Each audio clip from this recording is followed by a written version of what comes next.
কাদার ভিতরে জমি চাষ চলছে। এটা খাফাল ভুঁই। আসলে বৃষ্টি হলে এই জমিতে চাষ করাই যাবে না। অলরেডি পানি বেঁধে গেছে, তারপরে কষ্ট করে হলেও জমিটা চাষ করা হচ্ছে। আর কয়েকদিন থাকলে এরকম বৃষ্টি ডাবল হবে।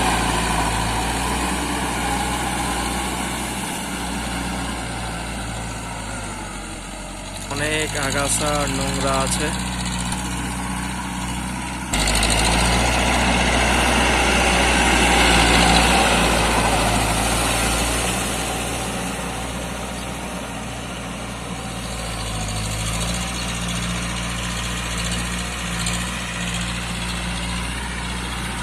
কোনোরকম ভাবে পেছনটা ফেলাইলেই, পেছনটা হয়ে গেলে মোটামুটি কৃষকের অনেক লাভবান হবে। একবারে দেখতে পাচ্ছেন, একবারে আগাছা অনেক বেশি।